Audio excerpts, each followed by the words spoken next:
Tani du me folë diçka për pjesën e Shkodrës, me që ishte java gjelbër, dhe du me fillu me një diçka të manë që në qosë realisht ka një gjatë që kjo qeveria ka perfekcionu, është arti i videos, i dronit dhe i propagandës. Por sot më lejoni të regoj çfarë ndodh kur turisti përballet me realitetin. Edhe po filloj me pjesën e rrugës së Shkodrës, e cila aktualisht vazhdon për me met një maks kombëtar, aksi Shkodër-Tiranë. Kishim një takim përpara disa ditëve me operator turistik si pjesë e grupit parlamentar të Shkodrës dhe dëgjova me shumë vëmendje, por në sytë e tyne pash jo këtë optimizmin e propagandës, por një shqetësim të thellë për mbijetesë. Dhe në qosë se këthena të pjesa e infrastrukturës, që për me bëjë turizm është esenca, mund të them që aksi Shkodër-Tiranë është realisht një makt kombëtar. Një rrugë që duhet të ishte korridori i zhvillimit, është kthy në pengesën kryesore për çdo pushues. E kur më rrinë qytet, përballesh me një projekt pa projekt, projektin e hyrjes Shkodrës. Një kantier kaotik, pa logjik qarkullimi, i cili në vend që të ofrojë zgjidhje, po prodhon paralizë. Ky është mesazhi dekurajues që qeveria shqiptare i thotë turistit, mas hajde më këtu. Nëse kthehem te rruga Shëngjin-Velipoj, sigurisht rrugë panoramike, shumë e bukur, e kena pa në video në dron, kena kalu, por ka dy ngushtica. Kjo është eksperiencë personale, një orë në këtë fundjavë në Shëngjin duke prit për me kalu, sepse me tamam është e pa kalushme. Po kthehem te ura Baçallekut. Vjen qeveria, vjen bashkia, vën video, premtojnë me dron, sigurisht, pastaj ikin. Viti 2026, sezoni nis dhe ura mbetet si në mesjet, si strukturë, si koncept. Kjo ura është ai simboli, është simboli i kësaj qeverie që komunikon me video, me dron, po jo me fakte. Të kthehem te Velipoja. Çfarë investimi real është bë këtë sezon? Menaxhimi mbetjeve mbetet një sfidë e dështuar që nisje. Edhe një skandal që duhet thonë me zot nalt. Ujnat e zeza të Shkodrës dardhën mbun si në mesjet. Lumi i njohur për bukurinë e tij është kthy një kolektor të ndotjeve dhe ne këtë do na mi reklamu si destinacion turistik. Dhe nëse shkonin në Velipoj këtë verë, marrin konsiderat me marrë dhe generator, sepse nuk ka me pas drita, edhe kjo është eksperiencë personale. Nëse kthehem te paketa maleve që reklamohet për çdo ditë, çfarë kanë me gjetë turistat në Razë, në Bogë, në Thellë? Kanë me gjetë errësirën e mesjetës? Këto zona vujnë për mungesë stabilitetit të energjisë elektrike. Në vend qetësisë natyrës së Alpeve, që turistat shkojnë, kanë me ndëgju zhurmat e generatorëve. Po kthehem te lumi i Shalës edhe te rruga Komanit. Shumë shkurt, zërin kryetare, sa shumë interesante. Është ajo perla që ne ju përdorni për foto, për fushata. Por për marritat e turistit duhet me kalu rrugën e Komanit, e cila është amortizuar, rrezikshme dhe pas një ndërhyrje serioze. E kur turisti mbijeton udhëtimin deri në Lumë të Shalës, a din çfarë gjen? Gjen një zonë shpallur që në vitin 2022, pra prej 4 vitesh, si zonë e mbrojtur, por investimet në 4 vite zero. Nuk ka një bankin për anijet, nuk ka një pikë informimit, nuk ka një plan pastrimit, sepse ato ujnat mrekullueshme të liçenit të Komanit i kanë mbyll shishet plastike. Në rrumë kolekt, për me mbyll, për çfarë suksesi turistik flasim kur urat bëhen në video dhe jo në realitet, kur ujnat e zeza dardhen në Lumetan, kur rruga Komanit është si rruga luftës dhe jo turizmit, kur Velipoja nuk ka asnjë investim, asnjë. Ju keni dështuar të siguroni shtyllat bazë të një shteti funksional. Nuk mund të pretendoni turizëm elitash me shërbime mesjetare. Prandaj sot, ju bëjt thirrje të dilni nga zyra dhe të shihni realitetin e bizneset që paguajnë këto taksa, por shërbimet nuk i marrin. Jam i gatshëm me ju shoqëru tek të gjithë vendet që sapo kam përmend. Shkodran nuk duan asgjë më shumë se respektin dhe investimet që u takojnë. Faleminderit. Zoti Sinaj, keni fjalën të përgatitet zoti Baxhi.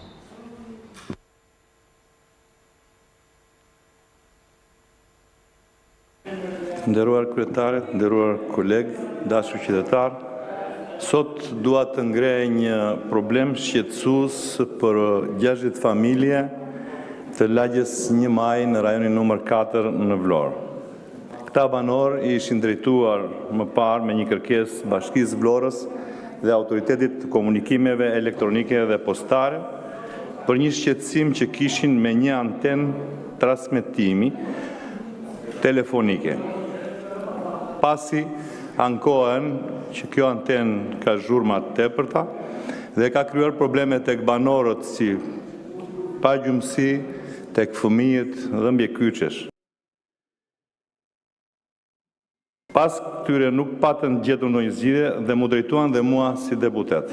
I ndodhur përballë një kërkese të qytetarëve të Vlorës që kishte të bënte me një të drejtë që ata kërkonin, nga ana tjetër të një biznesi privat, të institucioneve të shtetit, u nisa për të bërë verifikimet e mia me dëshirën e madhe për të kënaqur kërkesat e të 3 palëve, por sidomos të qytetarëve. Çështja fillonte me një dokument me një leje zhvillimore komplekse, edhe nga Këshilli Kombëtar i Territorit në 10 Maj 2013 e firmosur nga kryeministri i asaj kohe Sali Berisha. Çudia më e madhe është se në këtë kohë, në një kohë rekord, vetëm për 3 ditë më vonë në 13 Maj 2013, Komisioni i Mbrojtjes nga Rrezatimet miraton stacionet bazë të kompanisë vetëm duke përcaktuar vendodhje dhe pa asnjë parametër tjetër konkret. Pra jemi mbi 13 vjet që kjo antenë ekziston atje dhe sot askush nuk përgjigjet dot si u miratua kjo leje në atë kohë, cilat ishin kushtet, au verifikua vendodhja, au kontrolluan distancat nga ndërtesat, au matë ndonjë rrezatimi, askush nuk di gjë, askush nuk ka asnjë skedë. Jam drejtuar Autoritetit të Komunikimeve Elektronike dhe Postare, Bashkisë Vlorë, zyrës për mbrojtjen nga rrezatimet si autoritete përgjegjëse për përdorimin e frekuencave, mbikëqyrjen e territorit apo nivelin e rrezatimit. Nga përgjigjet që kam marrë më rezulton se antena në fjalë nuk ka leje ndërtimi të miratuar nga Bashkia e Vlorës dhe se sipas ligjit të vjetër dhe ligjit të ri për planifikimin e territorit, ndërtimi i antenave mbi struktura ekzistuese konsiderohet si punim që kishte minimalisht nevojë për një deklarim paraprak punimesh. Jam drejtuar zyrës së mbrojtjes nga rrezatimi për matjen e nivelit të rrezatimeve jo ionizuese në zonën përkatëse. Më janë përgjigjur se nuk disponojnë pajisje për matjen e këtyre rrezatimeve. Jam drejtuar kompanisë së Vodafonit për një takim sqarues mbi këtë problem para se ta bëja publike. Nuk më kanë takuar, por më kanë kthyer një përgjigje duke i referuar dhe një herë çështjeve tek institucionet që unë citova më lart dhe duke konsideruar si leje atë të përgjithshme të dhënë në vitin 2013.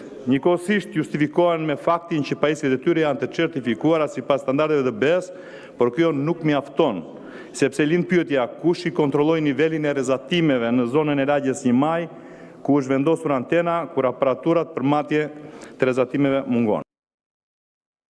Ka disa çështje që nuk shkojnë dhe që duhen adresuar nga institucionet përgjegjëse. Së pari, nuk është justifikueshme që institucioni përgjegjës zyra për mbrojtjen nga rrezatimi t'i mungoj aparati për matjen e rrezatimeve dhe të mos jetë në gjendje të mas rrezatimin që shpërndahet nga një antenë e caktuar.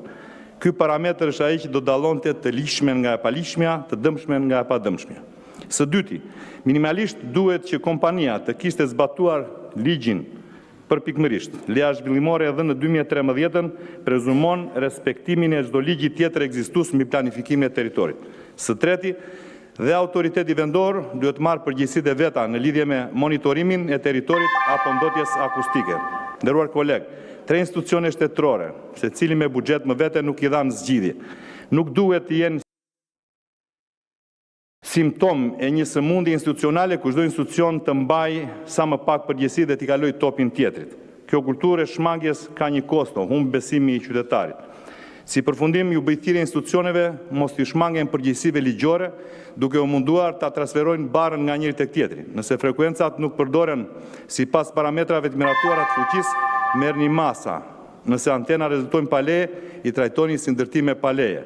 Nëse nuk keni pajisje për matjen e rrezatimeve jonizuese, kjo është turp. Shkoni dhe blini, janë detyrat tuaja. I bëjthirje dhe kompanisë telefonike, përveç përgjegjësisë ligjore, keni dhe përgjegjësi sociale për komunitetin.